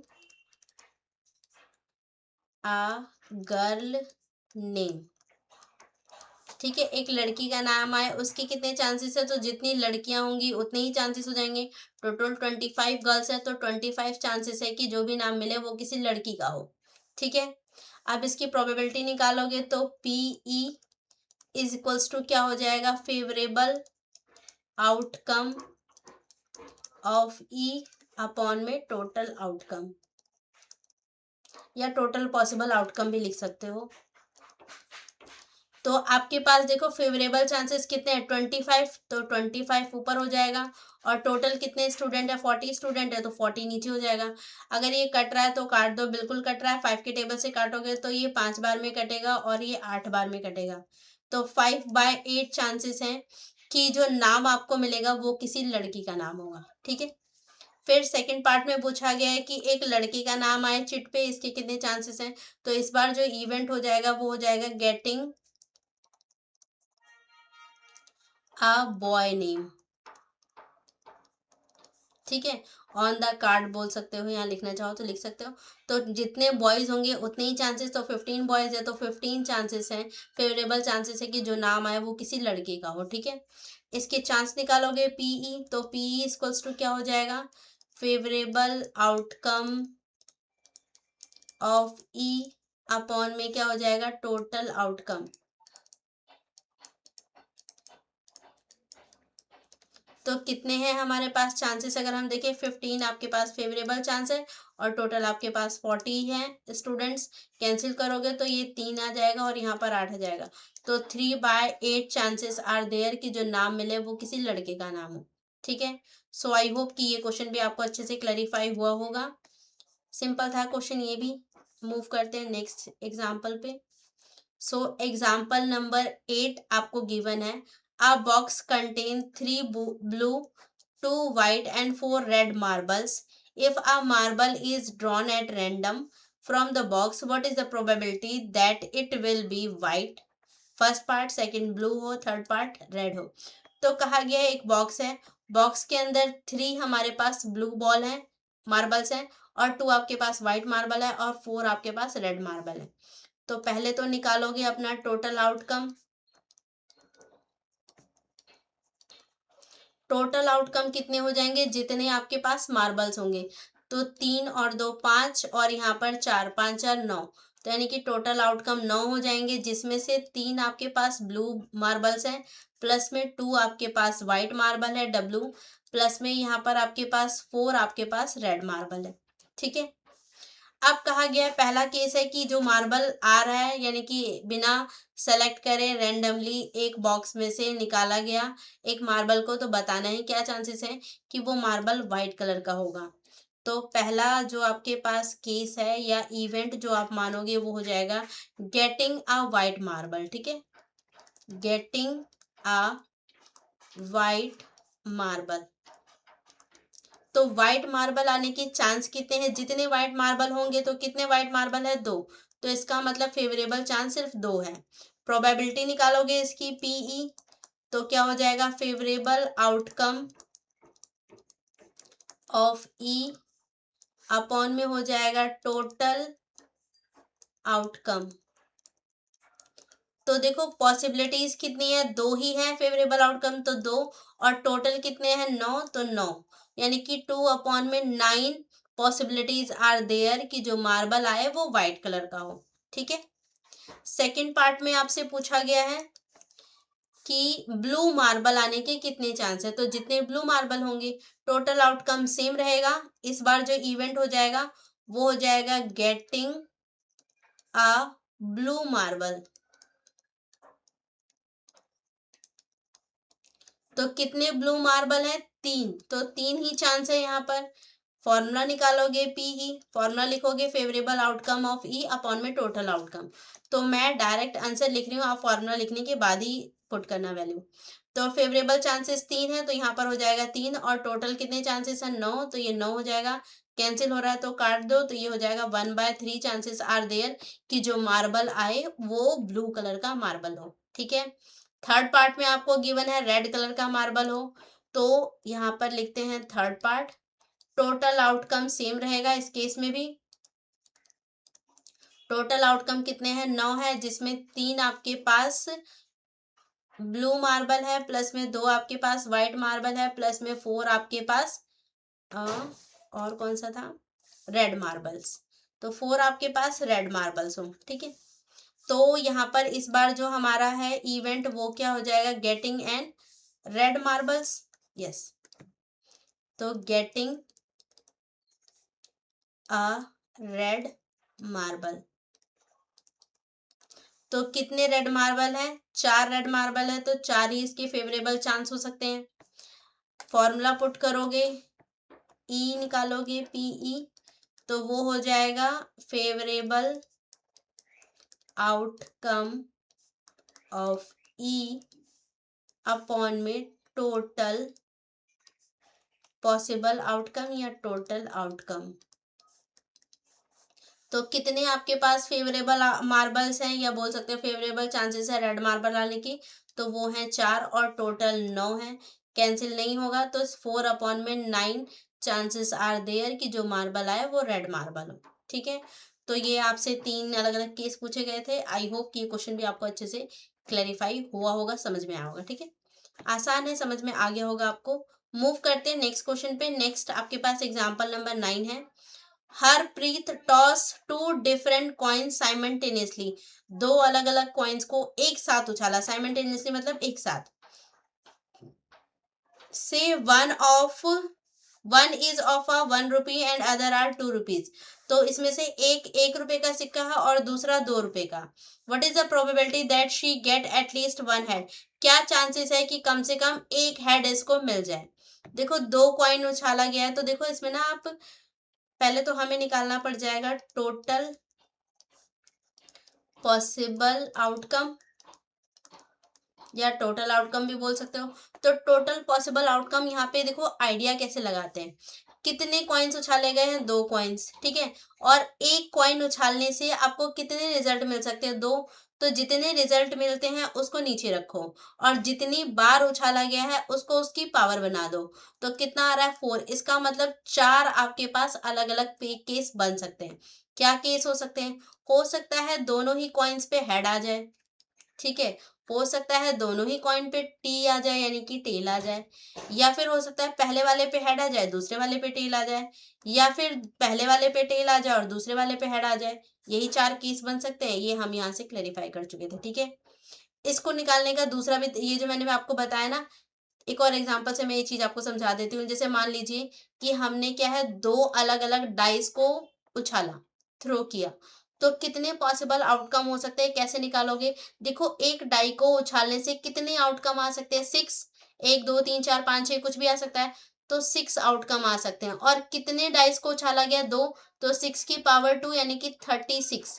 तो इसके पॉसिबल आउटकम कितने हो जाते हैं? 36। ठीक है, आई होप कि ये प्रैक्टिकली कैसे अप्लाई करना है ये चीज आपको समझ में आएगी, कैसे आप इस चीज को निकाल सकते हो। ठीक है, सो अब क्वेश्चन पे बात करते हैं। फिर ये हमारे पास 4 अलग अलग केसेस है। What is the probability that she get at least 2 head? देखो, एटलीस्ट, एटलीस्ट का मतलब कम से कम 2 हेड, एक हेड तो आना ही चाहिए। एक से ज्यादा भी आ जाएगा तो चलेगा, पर एक से कम नहीं होना चाहिए हेड। ठीक है, तो अब यहाँ पर लिखोगे अपना इवेंट, ई लेट करेंगे गेटिंग एट लीस्ट 1 हेड, कम से कम एक हेड आए। एक से ज्यादा वाले केसेस को भी आप यहाँ पर क्या कर सकते हो? काउंट कर सकते हो। तो यहाँ पर देखो, एक वाला पहले देखते हैं। तो यहाँ पर एक बार हेड आ रहा है, यहाँ पर एक बार हेड आ रहा है, और एक से ज्यादा में यहाँ पर भी हेड आ रहे हैं दोनों बार, तो वो भी ले सकते हो। तो इसका मतलब एच टी हो सकता है, टी एच हो सकता है, या फिर दोनों ही बार एच आ जाए हो सकता है। पर ये वाला केस नहीं ले सकते, क्योंकि इसने बोला था कम से कम एक बार हेड आना चाहिए। इस वाले केस में एक बार भी हेड नहीं आया तो नहीं ले सकते। तो फेवरेबल चांसेस कितने हैं ई कंडीशन को फुलफिल करने की? एटलीस्ट 1 हेड, 3 चांसेस है। ठीक है, पी ई निकालोगे, प्रोबेबिलिटी ऑफ ई, तो कितना हो जाएगा? Favourable outcome of E upon में टोटल पॉसिबल आउटकम, या टोटल आउटकम भी लिख सकते हो, टोटल पॉसिबल आउटकम। तो कितने हैं हमारे पास फेवरेबल चांसेस? 3 है, तो ऊपर हो जाएगा 3, और टोटल आउटकम कितना है? 4, तो ये हो जाएगा 4, यानी कि 3/4 चांसेस की कम से कम एटलीस्ट 1 हेड आपको मिल जाएगा। ठीक है, तो ये आपसे पूछा गया था। सो आई होप ये क्वेश्चन भी अच्छे से समझ में आया होगा। मूव करते हैं नेक्स्ट क्वेश्चन पे। सो नेक्स्ट एग्जाम्पल नंबर 10 हमें गिवन है। In a musical chair game the person playing the music has been advise to stop playing the music at any time within 2 minutes after she start playing. तो एक musical chair game चल रही है जहां पर जो music को play कर रहा है उसको एडवाइस किया गया है कि आप 2 मिनट के बीच में कभी भी म्यूजिक को क्या कर सकते हो? बंद कर सकते हो, पर 2 मिनट से ज्यादा नहीं जाना।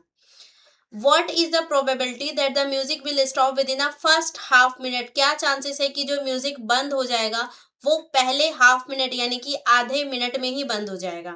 तो देखो, नॉर्मली अगर म्यूजिक चलेगा तो यहाँ बताया गया है 0 से चलेगा, और 2 मिनट तक 2 से ज्यादा जाने के लिए तो वैसे भी नहीं बोला गया यहाँ पर। ठीक है, अब यहाँ पे फर्स्ट हाफ मान लो एक यहाँ पर है, तो फर्स्ट हाफ में यानी कि यहीं पर क्या कर दिया जा रहा है? म्यूजिक को क्लोज करने की बात की जा रही है, और यहाँ पे क्लोज किया जा रहा है। इसी की आपको क्या निकालनी है? प्रोबेबिलिटी निकालनी है। तो यहाँ पे हाफ है, यहाँ पे 1 है, तो यहाँ पे क्या हो जाएगा? 1.5, और यहाँ पर आ जाएगा 2। ठीक है, इस फॉर्म में भी कर सकते हो। दूसरा भी तरीका है, सेकंड के हिसाब से कर सकते हो। जैसे हमें पता है कि 0 से लेके 2 मिनट के बीच में टोटल कितने सेकंड होते हैं, हमें पता है 120 सेकंड्स होते हैं यहाँ पर। ठीक है, और म्यूजिक को स्टॉप कर दिया गया है यहाँ पर, इसका मतलब 1 मिनट के लिए 30 सेकंड, तो हाफ मिनट में कितना हो जाएगा? 30 सेकंड। 1 मिनट में 60 सेकंड, तो हाफ मिनट में 30 सेकंड्स हो जाएगा, यानी कि 30 सेकंड में स्टॉप कर दिया गया। एनसीईआरटी में ये वाले तरीके से बताया गया है, जहां पर 0, हाफ और 1 और 1.5 और 2 लेके चला गया है। तो मैं आपको दोनों तरीके से समझा देती हूँ, आपको जो सही लगे आप उससे कर लेना। तो पहले एनसीईआरटी वाले मेथड से कर रहे हैं। यहाँ पर बताया गया है, देखो टोटल आउटकम पहले निकालोगे। टोटल आउटकम हमें जो गिवन है, क्योंकि 2 मिनट तक चलेगा तो 2 ही हो जाएगा। ठीक है, 1 मिनट 2 मिनट तक। फिर इवेंट हमारे लिए क्या हो जाएगा कि म्यूजिक स्टॉप हो जाएगा within a first half minute. तो म्यूजिक will stop within first half minute। तो फर्स्ट हाफ मिनट में ही क्या आ रहा है, म्यूजिक स्टॉप हो रहा है, उसके फेवरेबल चांसेस कितने हैं, तो हाफ पे ही रुक रहा है, तो इसका मतलब हाफ तक ही हो जाएगा, यहाँ से 0 से लेके हाफ तक में हाफ ही बनेगा, तो हाफ रह जाएगा। प्रोबेबिलिटी निकालोगे इसकी तो क्या हो जाएगा, favourable outcome of E upon में क्या हो जाएगा, टोटल आउटकम। अब देखो फेवरेबल चांसेस है यहाँ पे कितने, फेवरेबल चांसेस है आपके पास कि यहाँ पर 1/2 है, तो ऊपर रखोगे 1/2 और टोटल आउटकम कितना है, 2। अब इसमें क्या आता है, 2 के नीचे कुछ नहीं है, तो मान लो 1 है और ये पलट जाएंगे, तो 1/2 ये ऊपर वाला सेम रहेगा, ये जो डिवाइड है उसकी जगह मल्टीप्लाई लगा दो, और ये जो 2/1 है ये पलट के क्या हो जाता है, 1/2। तो इसको अगर आप सॉल्व करोगे तो ये हो जाएगा 1/4, तो इसका मतलब 1/4 चांसेस हैं, यानी कि ये जो म्यूजिक है वो फर्स्ट हाफ मिनट में ही बंद हो जाएगा। ठीक है, अब बात करते हैं दूसरे मेथड से। तो दूसरे मेथड में देखो टोटल आउटकम, क्योंकि 120 सेकंड होते हैं तो 2 की जगह यहाँ पे क्या रख दोगे, 120 सेकंड। ठीक है, और फेवरेबल आउटकम कितनी देर तक चल रहा है, 30 सेकंड तक, तो 1/2 ना रख के इसकी जगह रख सकते हो 30 सेकंड। फॉर्मूले में पुट करोगे तो क्या हो जाएगा, फेवरेबल चांसेस ऑफ ई कितना है, 30 सेकंड, तो ऊपर रखोगे 30 सेकंड, और नीचे कितना है 120, तो 120 सेकंड्स। ठीक है, सेकंड से सेकंड भी कट जाएगा, इसको काटोगे तो ये देखो काट सकते हो, 3 एकम 3, 3 चौक 12, तो 1/4 यहाँ पर भी आपको क्या मिल जाएगा, रिजल्ट मिल जाएगा। तो आप चाहो इस तरीके से करो, चाहो आप इस तरीके से करो, दोनों ही तरीके यहाँ पर क्या है, बेस्ट है। ठीक है, सो आई होप ये क्वेश्चन भी क्लैरिफाई हुआ होगा। मूव करते हैं नेक्स्ट। नेक्स्ट क्वेश्चन में गिवन है एग्जांपल नंबर 11 में, a missile helicopter is reported to have crashed somewhere in the rectangular region shown in a figure. तो बताया गया एक हेलीकॉप्टर है जिसके क्रैश होने के चांसेस है इसी एरिया में, जो रेक्टेंगुलर एरिया है। What is the probability that it will crash inside the lake. तो ये जो लेक बना हुआ है, लेक के अंदर इसके क्रैश होने के कितने चांसेस है, ये हमें बताना है। तो देखो पहले तो हम निकालेंगे टोटल आउटकम। टोटल आउटकम जो है आपके पास इस रेक्टेंगुलर रीजन में गिरने का, तो इसका एरिया आपको चाहिए, तो इस रेक्टेंगल का हम पूरे का एरिया निकालेंगे। तो रेक्टेंगल के एरिया का फॉर्मूला क्या होता है, तो ये होता है L इंटू बी। तो लेंथ कितनी है आपके पास, यहाँ से लेके यहाँ तक 9 मीटर किलोमीटर, तो यहाँ से लेके यहाँ तक 9 किलोमीटर है, तो यहाँ पे रखेंगे 9 इंटू में चौड़ाई इसकी कितनी है 4.5, तो यहाँ पर रखोगे 4.5, मल्टीप्लाई कर दोगे तो ये आपके पास आ जाएगा 9×5 = 45 का 5, ऐसे लग गया 4 9 36 40, 40.5 किलोमीटर बन जाएगा ये। ठीक है, ये हमारे पास टोटल आउटकम आ रहा है। अब हम निकालेंगे इवेंट अपना। तो इवेंट क्या है कि वो लेक के अंदर क्रैश हो, इसका इवेंट निकालना है। तो यहाँ पर लिख सकते हैं हेलीकॉप्टर क्रैश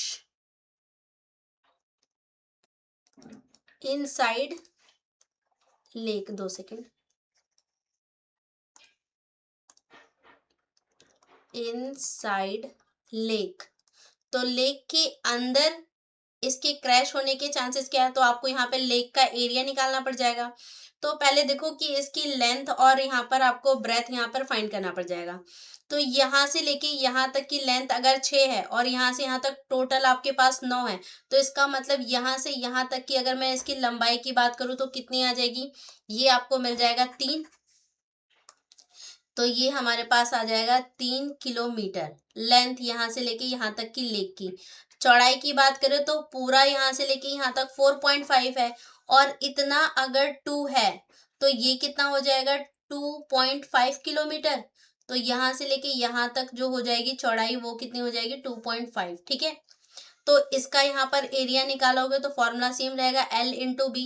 लेंथ आपके पास कितनी है 3, और आपके पास चौड़ाई कितनी है 2.5, इसको मल्टीप्लाई कर देते हो तो ये आ जाएगा 7.5। ठीक है, 25 या 75, हाँ 7.5 किलोमीटर।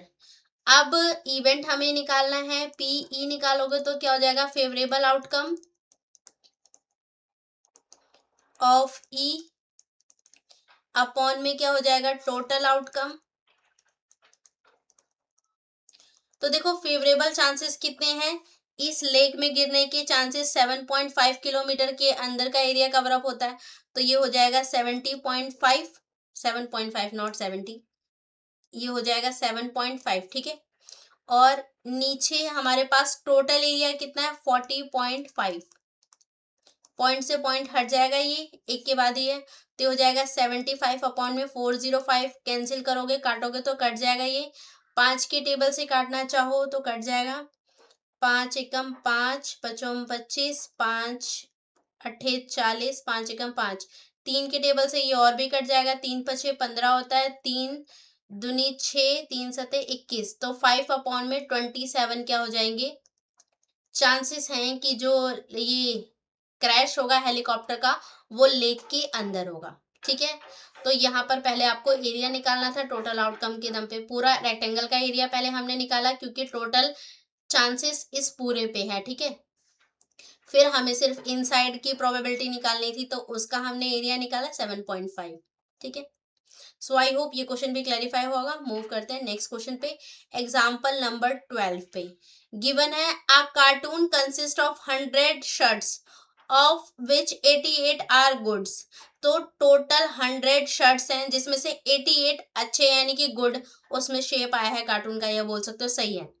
8 हैव माइनर, और उसमें 8 ऐसे हैं जिसमें छोटा मोटा सा कुछ माइनर सा डिफेक्ट है, और 4 ऐसे हैं जिसमें बहुत मेजर डिफेक्ट है। अब इसमें जिम्मी आ ट्रेडर, एक ट्रेडर है, will only accept the shirt which are good, but बताया गया एक ट्रेडर है जिम्मी, वो सामान को यानी कि टी शर्ट को तब खरीदेगी या शर्ट को तब खरीदेगी जब वो पूरी तरह गुड होंगे, ठीक है, एक्सेप्ट कर लेगी। अगर उसमें माइनर डिफेक्ट मिला या मेजर डिफेक्ट मिला तो वो रिजेक्ट कर देगी। Second, but Sujata another trader, Sujata एक दूसरी ट्रेडर है, will only reject the shirt will have the major defect. Sujata कब रिजेक्ट कर देगी, जब उसमें मेजर इफेक्ट होगा यानी कि मेजर डिफेक्ट होगा तब छोड़ देगी, अगर माइनर है डिफेक्ट और गुड है तो फिर वो परचेज कर लेगी, इसका मतलब एक्सेप्ट कर लेगी। One shirt is drawn at the random from the cartoon, एक शर्ट उस कार्टून में से निकाला गया बॉक्स में से, What is the probability that it is accepted to Jimmy, क्या चांसेस है कि उसको एक्सेप्ट कर लेगी जिमी, और क्या चांसेस है कि सुजाता उसको एक्सेप्ट कर लेगी, ये सेकंड केस है। तो देखो सबसे पहले तो हम निकालेंगे अपना टोटल आउटकम।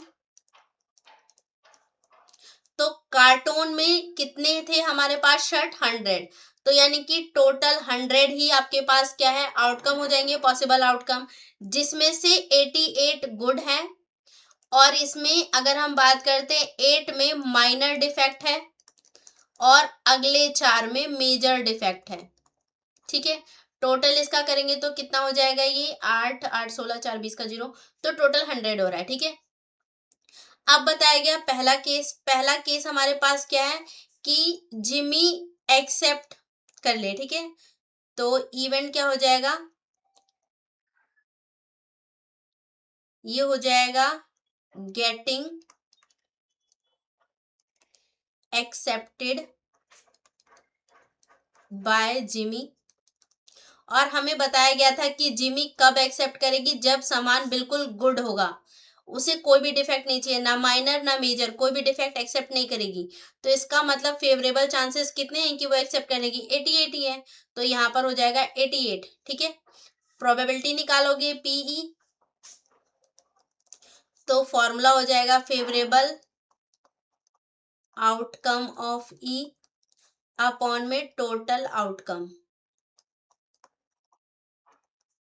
तो फेवरेबल चांसेस कितने हैं, 88 होंगे तभी वो एक्सेप्ट करेगी, अगर माइनर डिफेक्ट भी मिला तो वो रिजेक्ट कर देगी, तो हमें सिर्फ गुड कंडीशन वाले ही रखने हैं।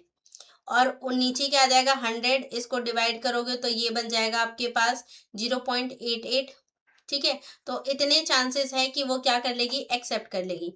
सेकंड केस में पूछा गया था कि it is accepted by Sujata, कि सुजाता उसको क्या कर लेगी, एक्सेप्ट कर लेगी।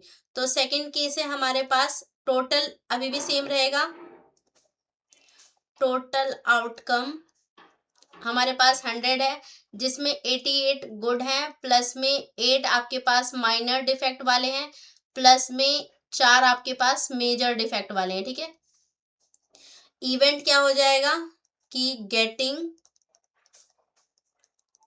Accepted by Sujata. तो सुजाता के एक्सेप्ट करने के चांस कितने हैं?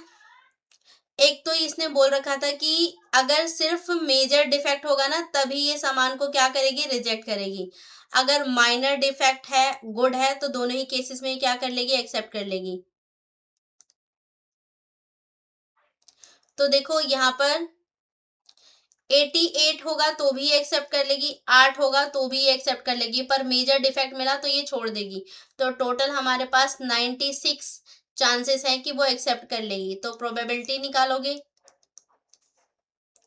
तो यहाँ पर कितना हो जाएगा, favourable outcome of E upon में टोटल आउटकम। तो फेवरेबल चांसेस आपके पास कितने हैं, 96 अपॉन में टोटल आपके पास कितना है, 100। डिवाइड कर दोगे तो ये बन जाएगा 0.96 चांस है कि सुजाता जो है वो क्या कर लेगी, एक्सेप्ट कर लेगी शर्ट को, ठीक है। सो आई होप ये क्वेश्चन भी क्लैरिफाई हुआ होगा। एग्जाम्पल नंबर 12 मूव करते हैं नेक्स्ट पे। नेक्स्ट और लास्ट एग्जाम्पल, एग्जाम्पल नंबर 13। बोला गया है 2 dice, 1 blue and 1 grey. 2 dice है, एक ब्लू कलर का एक ग्रे कलर का, are thrown at random same time पे दोनों के एक साथ थ्रो किया गया है। Write down all the possible outcome. Total कितने पॉसिबल आउटकम है उसको लिखना है। What is the probability that the sum of the two number appearing on the top of a dice. और क्या क्या चांसेस है कि जो आपके पास नंबर आएंगे दोनों डाइस पे उनका सम 8 होगा, 13 होगा, लेस देन और इक्वल टू 12 होगा, ठीक है। तो पहले तो हमें यहाँ पर लिखना है टोटल पॉसिबल आउटकम। और यहाँ पे भी मैंने थोड़ी देर पहले आपको समझाया था कि टोटल पॉसिबल आउटकम का हम आइडिया कैसे लगाते हैं, रफ आइडिया। तो 2 डाइस है, एक डाइस पे कितने चांसेस हो सकते हैं, क्या क्या रिजल्ट आ सकता है, 6 रिजल्ट आ सकते हैं। 1 आ सकता है, 2 आ सकता है, 3 आ सकता है, 4 आ सकता है, 5 आ सकता है, 6 आ सकता है, ठीक है। और कितने डाइस को एक साथ उछाला गया है, 2, तो इसकी पावर 2 कर दो, टोटल 36 आउटकम होंगे, ठीक है। अब आपको लिखना है आउटकम टोटल क्या क्या है। तो देखो हो सकता है पहले डाइस पे 1 आ जाए और दूसरे पर भी 1 आ जाए। फिर हो सकता है पहले पे 1 आ जाए और दूसरे पे 2 आ जाए। फिर हो सकता है पहले पे 1 आ जाए और अगले पे 3 आ जाए। 1 आ जाए और अगले पे 4 आ जाए। 1 आ जाए और अगले पे 5 आ जाए। 1 आए पहले वाले पे और अगले वाले पे 6 आए। इसी तरीके से आपको 6 तक चलना पड़ जाएगा। फिर हो सकता है पहले वाले डाइस पे 2 आ जाए और पीछे वाले पे यानी कि दूसरे पे 1 आ जाए। फिर दोनों पर ही 2 आ जाए। फिर हो सकता है पहले पे 2 आ जाए और दूसरे पे 3 आ जाए। फिर 2 आ जाए और 4 हो सकता है, आ सकता है। 2 आ सकता है, 5 आ सकता है। 2 आ सकता है और 6 आ सकता है। तीसरे पे चलोगे, पहले पे 3 आ जाए और दूसरे पे 1 आ जाए। पहले पे 3 आ जाए और दूसरे पे 2 आ जाए। पहले पे 3 आ जाए और दूसरे पे 3 आ जाए। पहले पे 3 आ जाए और दूसरे पे 4 आ जाए। फिर 3 आ जाए, 5 आ सकता है। 3 और 6 हो सकता है। इसी तरीके से 4 1 हो सकता है, पहले पे 4 आए और दूसरे पे 1। फिर 4 आ जाए और दूसरे पे 2 आ जाए। फिर 4 आ जाए और दूसरे पे 3 आ जाए। फिर 4 आ जाए और दूसरे पे भी 4 आ जाए। फिर पहले पे 4 आए और दूसरे पे 5 हो सकता है। फिर इसी तरह 4 और 6 हो सकता है। इसी तरीके से 5 का केस बन जाएगा 5 1, 5 2, 5 3, 5 4, 5 5 और 5 6, ठीक है। फिर हमें कहा गया है 6 1 हो सकता है, 6 2 हो सकता है, 6 3 हो सकता है, 6 4, 6 5 और 6 6 हो सकता है। तो टोटल इतने केस बन सकते हैं और ये टोटल 36 है। 6 इधर से 6 इधर से 36 हो रहे हैं। पहला केस बताया गया है कि सम कितना हो, 8 हो। तो आपको काउंट करना पड़ जाएगा इनमें से किनका सम 8 हो रहा है। तो देखो पहले केस में 6 और 1 7 तक जा सकता है, 8 नहीं जा सकता। अगले वाले में जाओगे तो ये हो सकता है 8 हो जाए, 6 और 2 8 हो सकता है।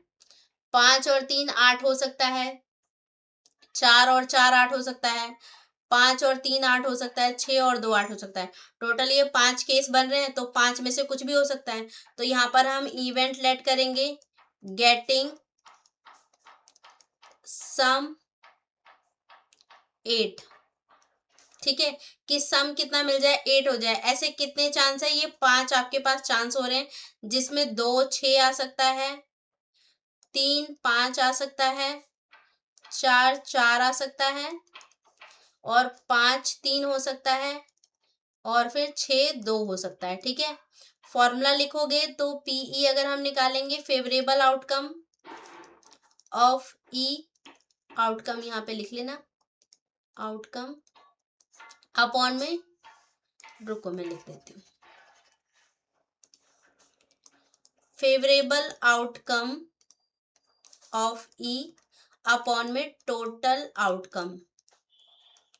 तो फेवरेबल चांसेस कितने हैं, ये टोटल हमारे पास कितने चांसेस हो रहे हैं, तो 5 चांस है, तो ऊपर आ जाएगा 5, और टोटल 36 है, तो यहाँ पर आ जाएगा 36। तो 5/36 चांसेस आर देयर कि जो नंबर मिले उसका सम 8 हो, ठीक है, दोनों डाइस पे।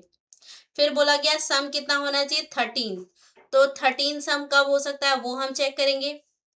तो देखो किस किस केस में 13 बन सकता है, तो 3 और 6 9 होता है, नहीं हो सकता। 6 4 10 होता है, नहीं हो सकता। 6 और 5 11 होता है, नहीं हो सकता। 6 और 6 12 हो सकता है। तो एक भी चांस ऐसा नहीं है जहां पर सम कितना हो जाए, 13 हो जाए। तो इसका मतलब इस बार जो इवेंट मानोगे ये फर्स्ट था। सेकंड केस में टोटल आउटकम अभी भी सेम रहेगा, इवेंट आपका क्या हो जाएगा, गेटिंग सम 13। और ऐसा एक भी केस पॉसिबल नहीं है, क्योंकि मैक्सिमम 12 तक ही वैल्यू आ सकती है। तो यहाँ वैल्यू निकालोगे तो 0 अपॉन में 36 रखोगे, और इसका आंसर कितना आ जाएगा, 0। दैट मीन्स इसको मैं बोल सकती हूँ इम्पॉसिबल आउटकम, या बोल सकते हैं इम्पॉसिबल इवेंट है जिसकी प्रोबेबिलिटी हमेशा 0 होती है, ठीक है। ये हम नॉर्मल भी पढ़ चुके हैं। सो आई होप ये बात समझ में आई होगी। अब थर्ड वाला पॉइंट है, थर्ड वाले पॉइंट में बोला गया लेस देन और इक्वल टू 12, 12 या फिर 12 से छोटा नंबर मिल जाए। तो देखो कुछ बोला नहीं गया है, लेस देन और इक्वल टू 12, तो 12 से छोटे ही तो सारे सम आएंगे, क्या उससे बड़ा कोई सम आ रहा है, नहीं। उससे बड़ा हमने देखा 13 था, नहीं आ सकता। तो जितनी भी वैल्यूज आपको मिलेंगी वो क्या मिलेंगी, 13 और 12, और 12 से छोटी ही वैल्यूज मिलेंगी सब में। किसी को भी ऐड कर लो, देखो यहाँ पर 2 मिल रहा है, यहाँ 3 मिलेगा, यहाँ 4 है, यहाँ 5 है, 6 है, 7 है, ठीक है। इसी तरीके से यहाँ पर आओगे, 3 है, 4 है, 5 है, 6 है, 7 है, 8 है, तो सारी ही वैल्यू कितनी हो जाएंगी, 12 से छोटी ही हो जाएंगी। तो इसका मतलब टोटल 36 केस बन जाएंगे, तो इसका मतलब श्योर इवेंट हो जाएगा ये। तो इस केस में जो सम आएगा ना वो 1 बन जाएगा एक तरीके से। थर्ड पार्ट में गेटिंग टोटल आउटकम सेम रहेगा, मैं सीधा इवेंट मान रही हूँ, तो इवेंट हमारे पास क्या है, लेस देन और equal to 12, getting sum less than और इक्वल टू 12। तो ऐसे टोटल कितने हमारे पास केस बनेंगे, टोटल 36 केस बनेंगे, क्योंकि सब में ही सम जो आ रहा है ना वो 12 से छोटा आ रहा है, और 12 सिर्फ इस वाले केस में बन रहा है 6 में, और बोला गया है 12 भी ले सकते हो। तो इसका मतलब टोटल 36 केस बनेंगे ई के लिए। प्रोबेबिलिटी ऑफ ई निकालोगे तो यहाँ पर क्या हो जाएगा, फेवरेबल चांसेस 36 हैं, टोटल चांसेस भी 36 हैं, तो दोनों को डिवाइड कर दोगे 1 बन जाएगा। तो ये कैसा इवेंट है, जिसको हमने श्योर इवेंट बोला था, या इसी को सर्टेन इवेंट बोलते हैं, जिसका सम, जिसकी वैल्यू हमेशा कितनी आती है, 1 आती है। ये हम बेसिक में पढ़ भी चुके हैं, ठीक है। तो आप चाहो तो ये पूरा सॉल्व करो, नहीं तो आप डायरेक्ट सिर्फ ये लिख के भी छोड़ सकते थे, ठीक है। तो यहाँ पे हमारे क्वेश्चन कंप्लीट होते हैं। टोटल एनसीईआरटी के अंदर 13 क्वेश्चंस थे, एग्जाम्पल्स थे, जो कि बहुत इंपॉर्टेंट है। एंड आई होप कि सारे ही एग्जाम्पल आपको अच्छे से क्लैरिफाई हुआ होगा। अगर किसी एग्जाम्पल में लगता है कुछ डाउट है तो आप कमेंट सेक्शन में कमेंट करना, मैं उस क्वेश्चन को दोबारा करवा दूंगी आपको सॉल्व, ठीक है। सो आज की क्लास को यहीं पे वाइंड अप करते हैं। नेक्स्ट लेक्चर में मिलेंगे किसी और चैप्टर के साथ। Thank you so much.